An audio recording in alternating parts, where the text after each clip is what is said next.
لقد كان لكم في رسول الله أسوة حسنة لمن كان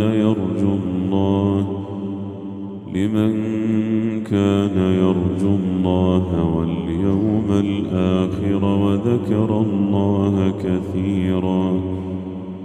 ولما رأى المؤمنون الأحزاب قالوا هذا ما وعدنا الله ورسوله وصدق الله ورسوله وما زادهم إلا إيمانا وتسليما.